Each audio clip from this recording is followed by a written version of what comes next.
Hello, hello, hello, and welcome to Unique Leaders Podcast.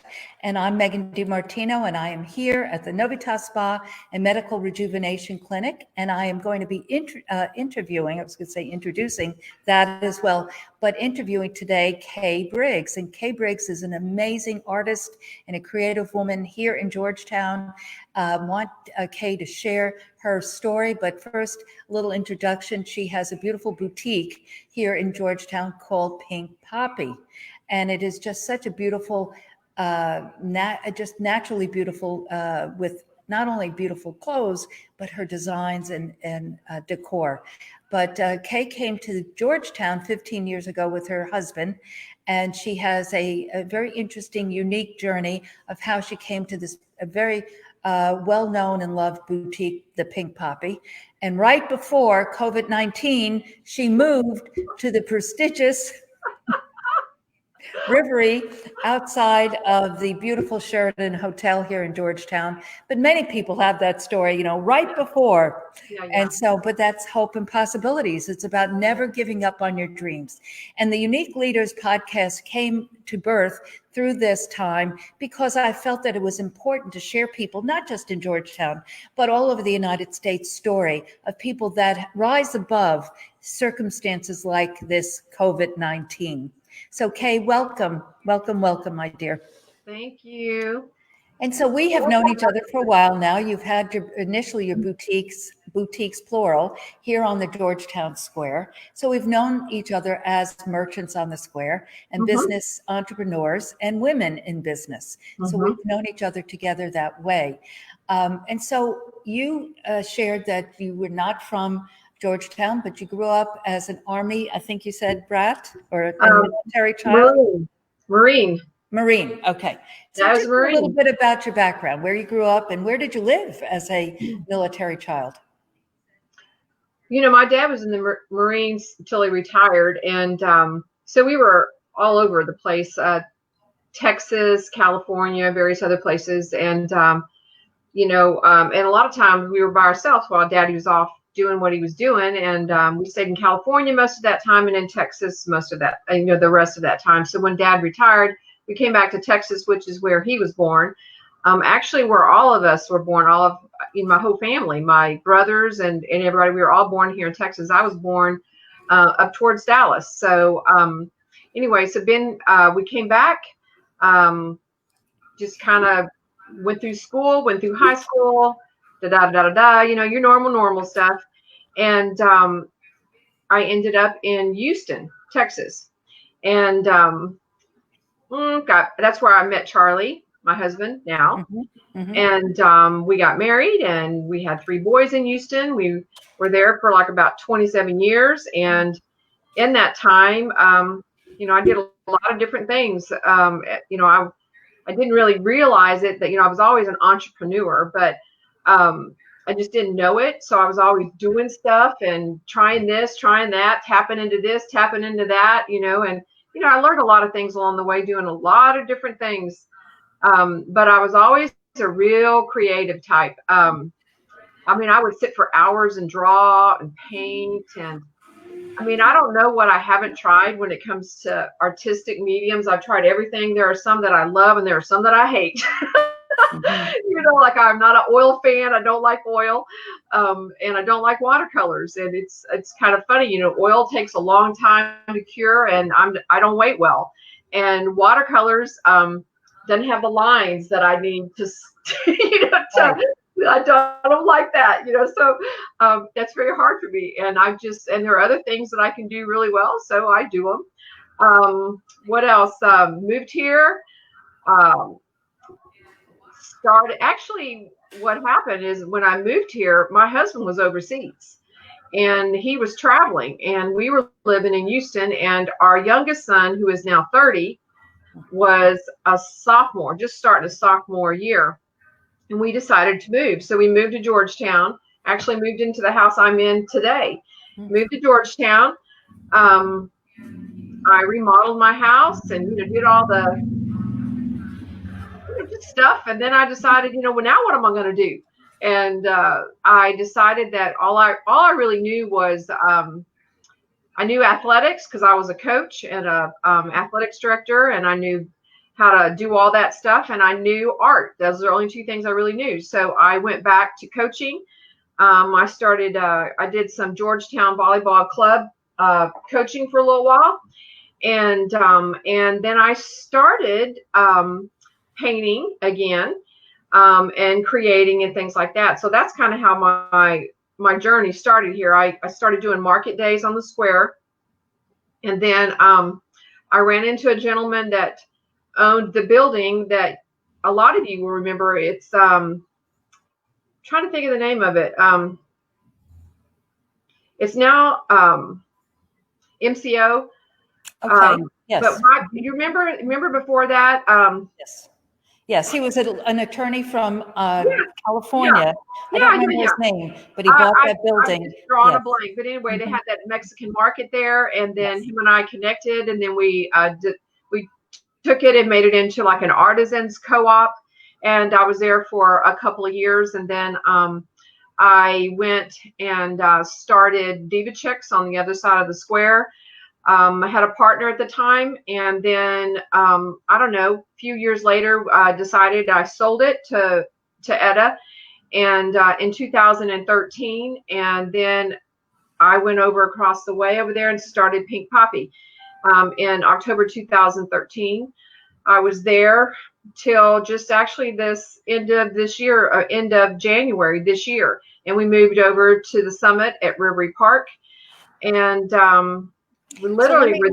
So let me stop you for a sec. Okay. So basically what I want to share with our guests is a thread through all of these episodes or shows of how people start their entrepreneurial journeys. What I hear from everyone, including myself, is that it isn't just bang. It isn't like this, light bulb and saying, I'm going to do this. Yeah, that's right. It is an evolution and it's a journey. Yeah, it is. What I really want to share with people is the element or essence of you, Kay, of that you're deep in the heart of Texas, California, New Jersey, wherever, you're an artist. Yeah. So you're a creative, as you said. And yeah, so I am. That you never stopped your journey of evolving. That's right. Because I hear all the time, and I'm sure you do as well, Kay, because people, all they know is you have had this beautiful boutique on the Georgetown Square, and now you have gone to a beautiful new building up by the Rivery, by the hotel. But that's all they know. But they say, oh, I could never do that. Do that. It's been an evolution, right? You hear that all the time, I'm sure.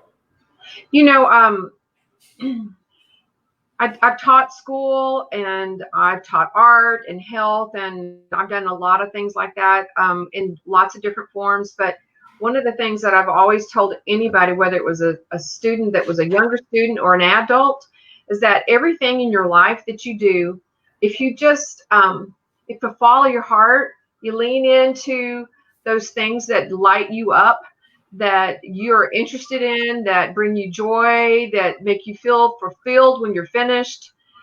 If you just kind of follow those things, you just seem to find your way, and so like with me, it was the creative thing was I didn't even start painting on canvas until I moved here to Georgetown.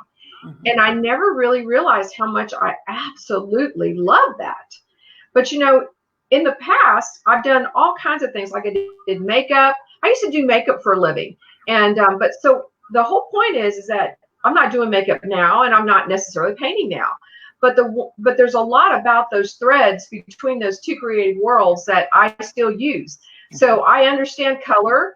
I understand texture. I know how to put things together because I understand, the form of things, what looks good on certain people, due to our body shapes, our skin color. It's like paint, so it's, I've been creative for a really long time. And I find that when I'm not creating, whether it's painting or it's, painting a wall or it's putting an outfit together at work, I don't feel my best. Mm-hmm. And, Well, because your you know, heart it's is kind of, not singing. You're not doing your creative yeah, not, my spirit. heart is not singing. That's right. And it just, those bring out Kind of needs that, to sing all the time. that joy that you said earlier, that it really stimulates that joy within you in your spirit. So now you started, as I said, these two boutiques, one with a partner and then your own business. And through that, you've curated different lines and brought in things over time and have just a lovely mix of things, but also your creativity shines through it, absolutely shines through it. Now, back in 5 years ago, you started selling the brand, it's a direct marketing company, Thrive. And I didn't know that until I knew that. What I mean by that Mm-hmm. is that you really don't heavily market that. And so you mentioned though today that you were a coach, and so you've been in sports. So that makes a lot of sense to me. But what was the thread that brought you to Thrive?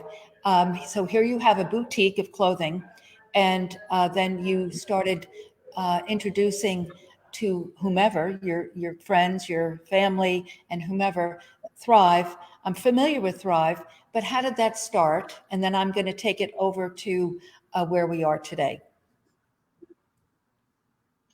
Well, a lot of people do not know this, but I had breast cancer. And I was really young when I was diagnosed. I was right at 30 years old. And, at the time I was athletic. I was a runner. It just I didn't drink. I didn't smoke. I didn't have any of the risk categories. So there was really no reason. I mean, as far as anybody could see, why should I have cancer?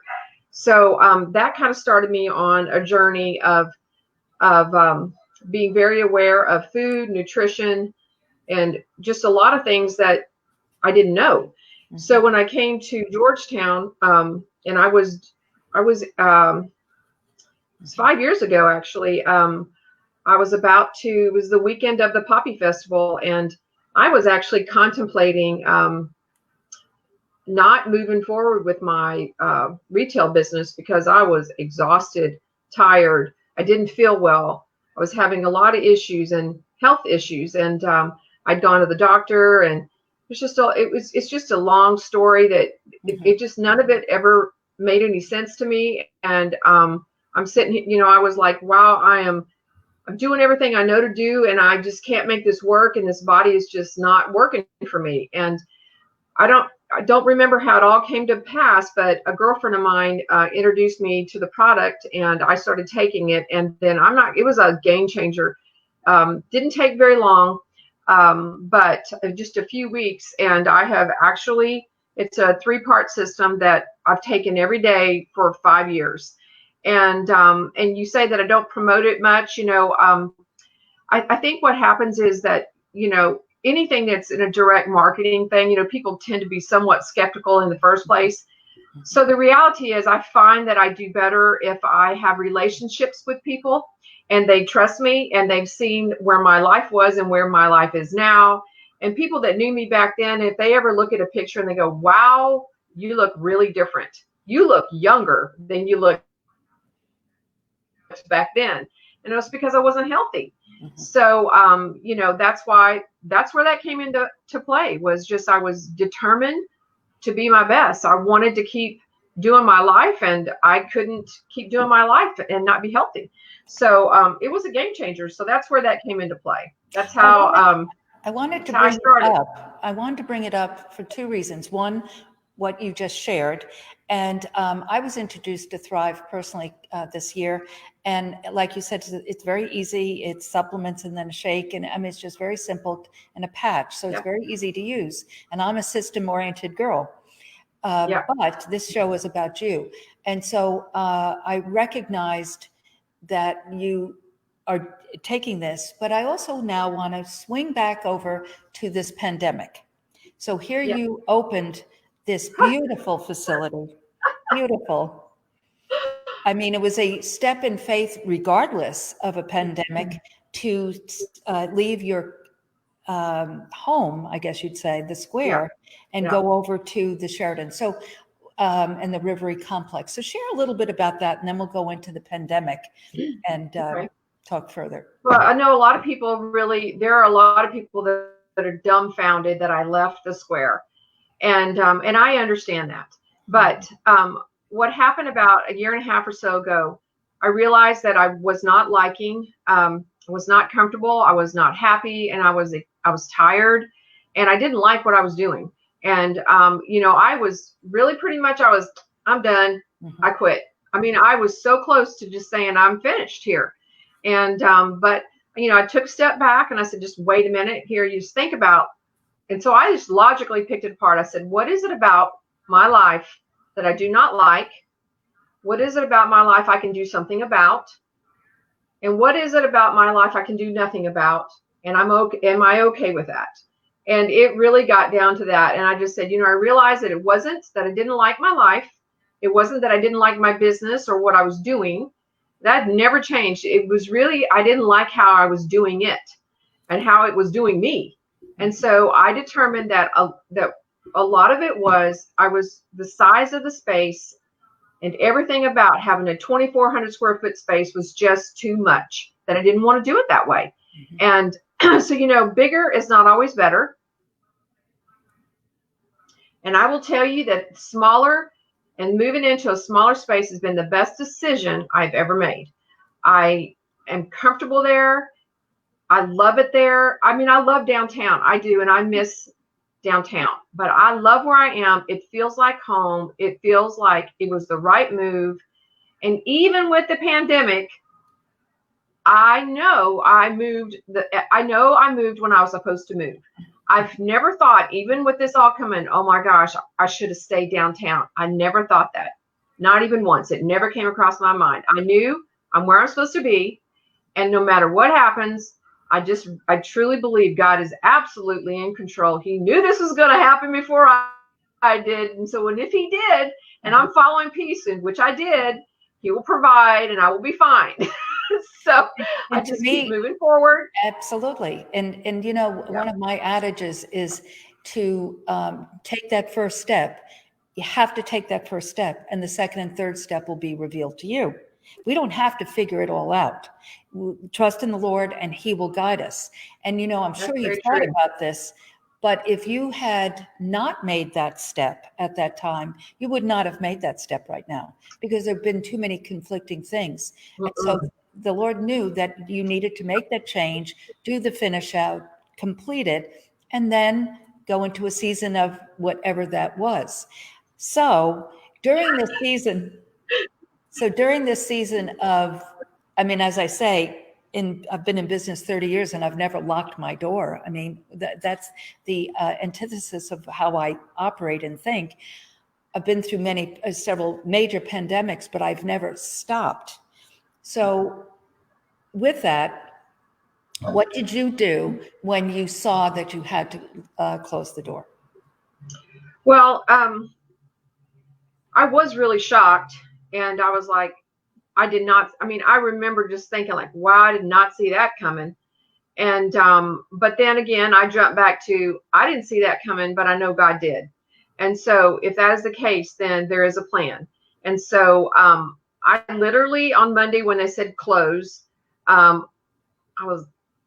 closed, I did what they said. The next day I woke up and I said, I am not going down without a fight.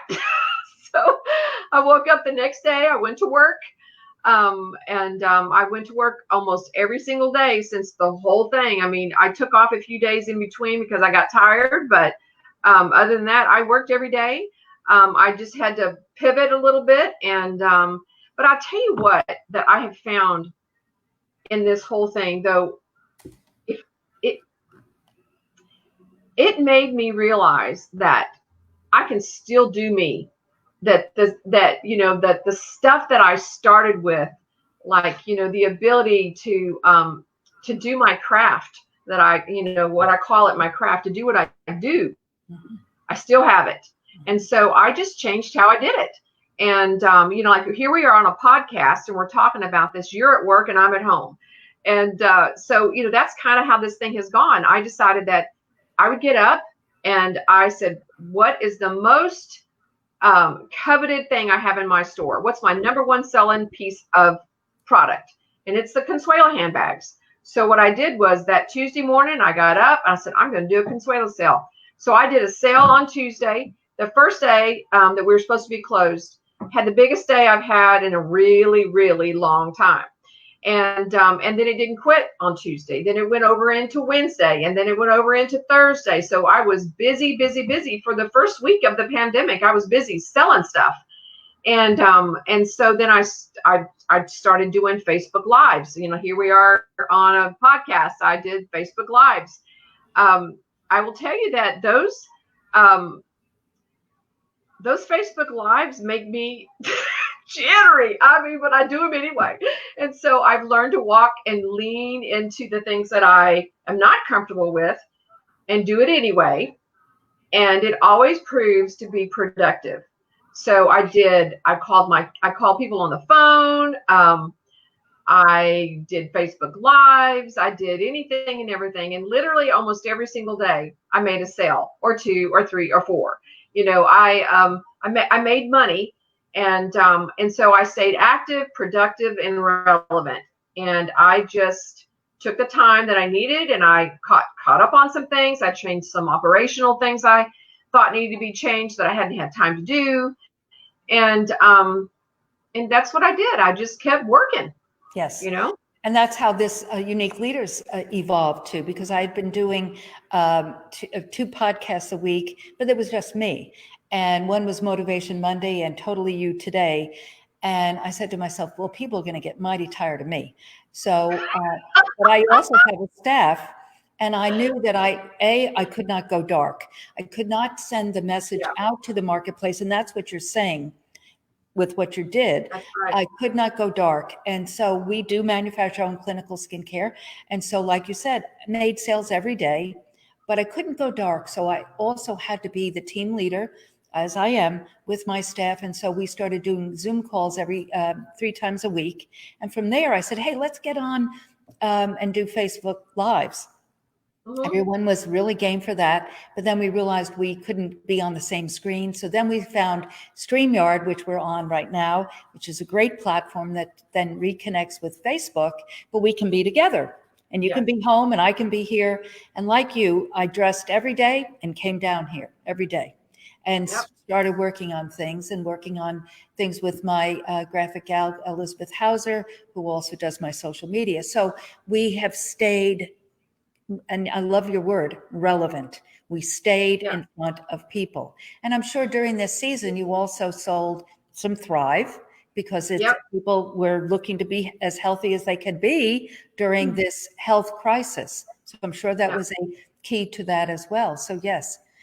So I got new customers on both sides of the fence, you know, but you know, showing up, and it doesn't necessarily have to be to a certain place, but just showing up is really what made the difference in how I felt about myself and how I was able to weather being shut down for all those weeks. Yes. Yes. And that's what I see. And I think this is a great word to anyone who's watching us. And this will go out and replay and so forth. But, you know, 2 gals that are creative, but entrepreneurs and follow our hearts, basically for us, which people are so very important in what we do, if we had just said, okay, I'm staying home, we would be one lump of depression. And that would have hurt our businesses even more than anything. But it's also that faith and that trust. It's key. You know, faith is the substance of things hoped for, but the evidence of not yet seen. And it's so key to know. And this is what, as I said, Kay, earlier, it's one of the reasons I'm doing it. Evolved to this Unique Leader, because everyone has a story, first off. Yes, they do. And not only during this season, but in general. And you and I'm a little older than you, but of similar age. And we interface, though, with people older than us, but also many, many women that are younger than us, and men as well. Sure. And it's about, you cannot stop. It's about starting and not stopping with. If you don't take what it is that you genuinely have, that is you, that is meant for you, to not only for you but meant for the world, there are people there are younger generations, younger women that will miss out on great information that they can get when they have somebody that they're watching that's older like us doing what they think they might want to do, and to inspire them to do whatever it is they want to do. Exactly. I didn't get started in this business. I will tell you, I raised my family because I was married, I had kids, I did stuff, but I raised my family. That was my priority. Mm-hmm. I really didn't start in this business really good and strong till I was probably in my 40s. So, and I'm just feeling like I have found the space I'm supposed to be for the rest of the time I'm supposed to do it, however long God gives me. However long, right. However long He gives me.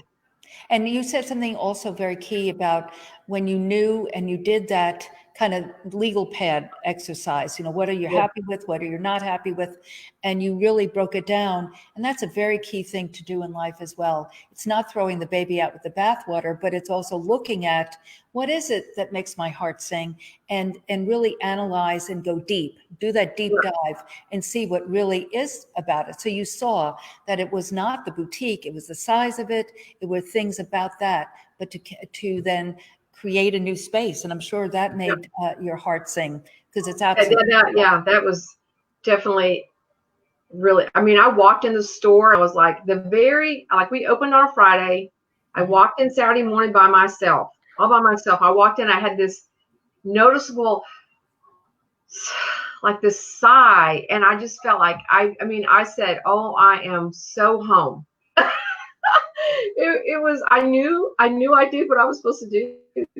I knew it the whole way. Mm-hmm. And all along the way, there was no way we should have got that space done and set and ready as quick as we did. Just no way that should have happened. Anybody that's in this business would go, that's not possible. How did you do that? But God just opened doors, and I walked through them. Didn't ask questions, just kept going.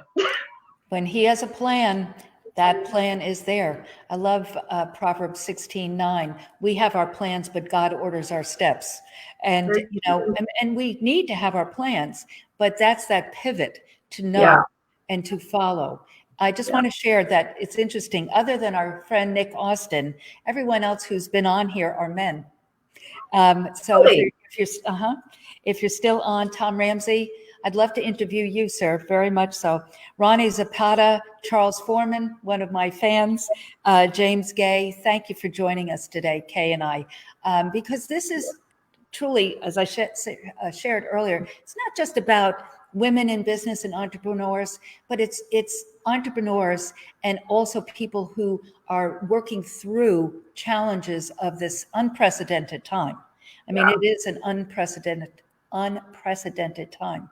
And so I want to share a little story with you that I basically share with everybody. There's a book called 3 Feet from Gold. It was written by Sharon Lechter and Greg Reed. Now, Sharon Lechter is a co-author of Rich Dad, Poor Dad, and she's one of my heroes and mentors. And she joined the Napoleon Hill Foundation early 2000s. And she has co-authored, going back to his masterpiece, Napoleon Hill's masterpiece, Think and Grow Rich, Think and Grow Rich for Women. And I observed and sort of met Sharon in the summer of 2017 when she came to Austin with a group of gals, Lisa Copeland, who I know you know, Jan Goss Gibson, and some other women, Lisa Beth Thomas, and they put on a day event for Think and Grow Rich for Women. So from there, I started following Sharon and through Lisa and these other gals. But she has then written this book, 3 Feet from Gold, with Greg Reed, and also resurrected, I guess, through the Napoleon Hill Foundation, Outwitting the Devil. And she annotated that. Now, Napoleon Hill wrote that right after he did Think and Grow Rich, but he never published it because of the very controversial title, as well as the time, the Depression and so forth. And there were other factors. But the Napoleon Hill Foundation approached her to do what I just shared, to bring it, resurrect it, but annotate it. And she and actually Lisa Copeland are doing, and it was today at noon, and it's been a book study of Outwitting the Devil. But that's a little overview. But 3 Feet from Gold just so resonates with me. And it's a book you should read, Kay. I wrote it down. Okay, it's fiction and nonfiction. But in it, the bottom line premise of the beginning of the story is that in the gold rush days, this man came from the East Coast out to the West Coast and bought a gold vein, so to speak. And so he was chiseling away at it and gave up 3 feet from gold. And there was a local guy just watching what he was doing, and this man sold this vein to this man. So he continued on, and in 3 feet he struck gold. Yeah, that would not make me happy. How many times in your life, and I don't mean you specifically, I'm saying in general, how many times have you started something and said, just like you said about the Pink Poppy boutique on the square, I'm done. But you knew it really wasn't done. It wasn't time to do that. You were 3 feet from gold because a minute ago you said that you walked in and said, I am here where I'm supposed to be. Yeah. So you were 3 feet from gold. You just had to do that pivot, as you said. Yeah. Now, in this book, Sharon has what she calls her success formula.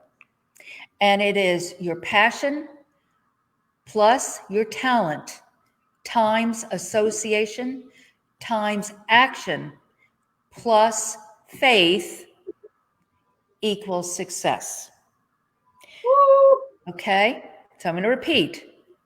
Your passion plus your talent times association times action plus faith equals success. So my question to you is not to take the whole formula, but Ms. Kay, what would you say your passion is, and what is your talent?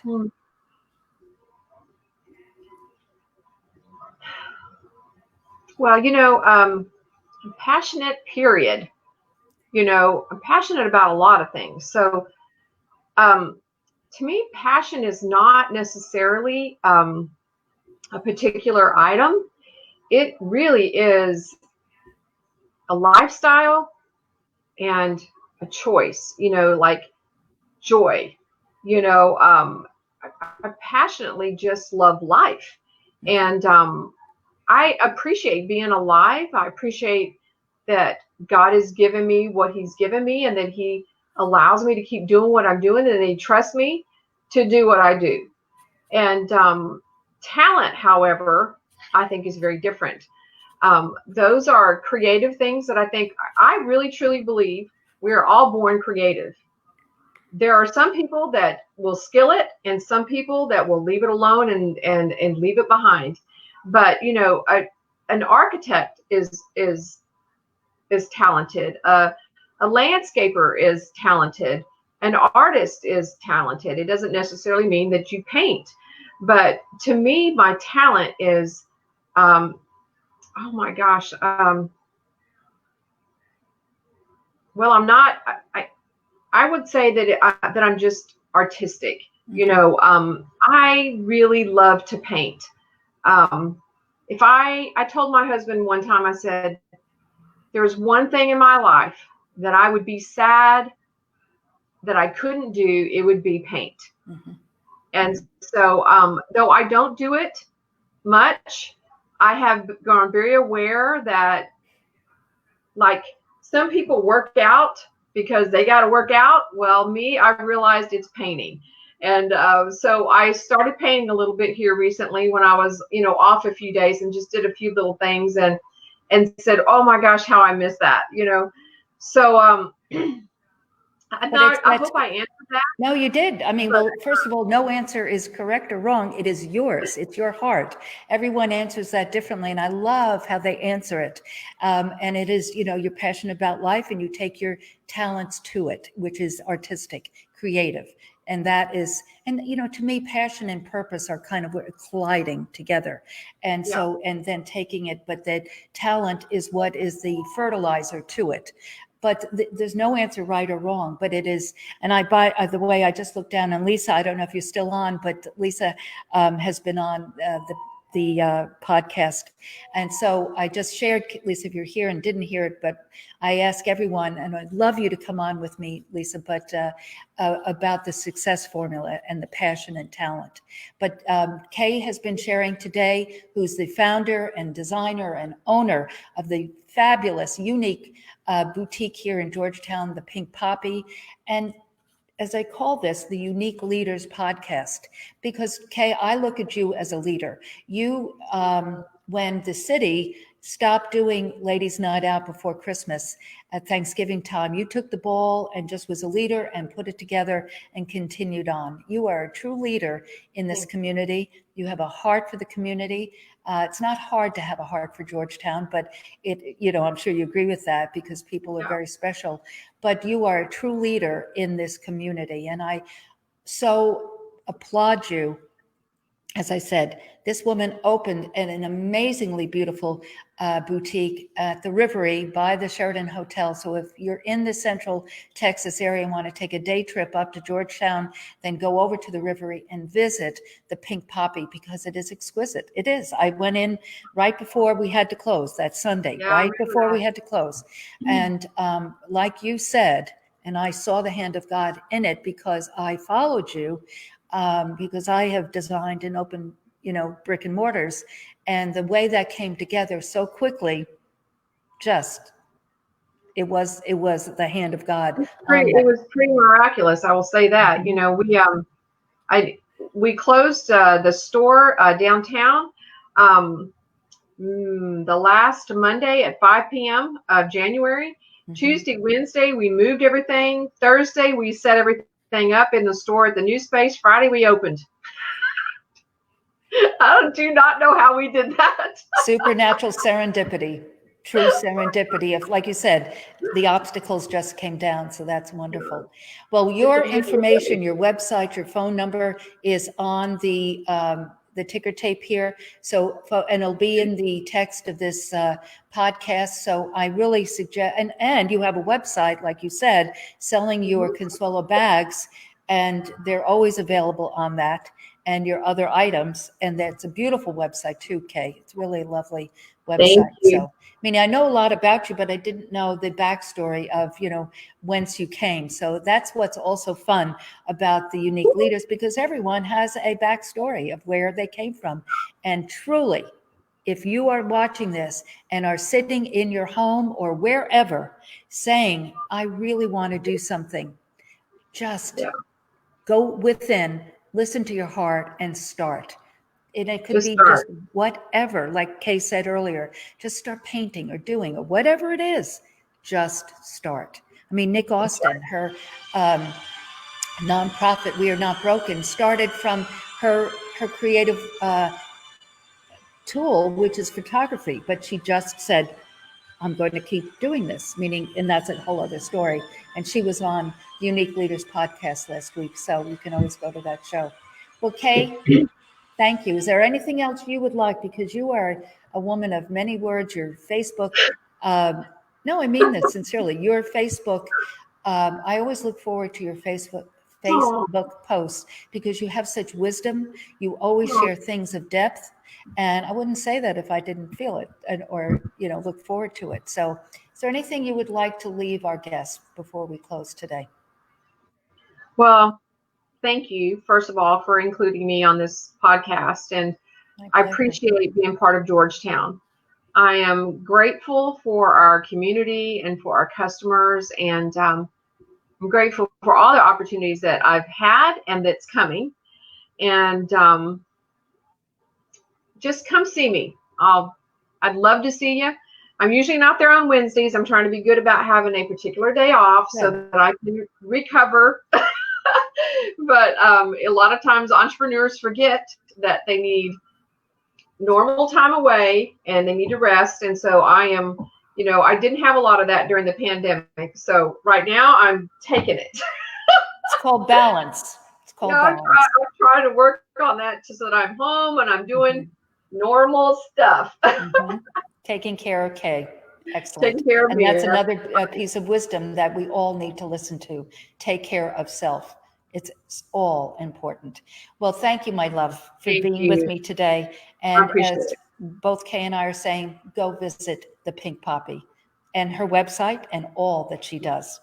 And everyone, we will be back. We won't be here on Friday because I'm going to be part of, I mentioned Sharon Lecter earlier, but I'm very blessed to be on this live podcast called Assets Are Sexy.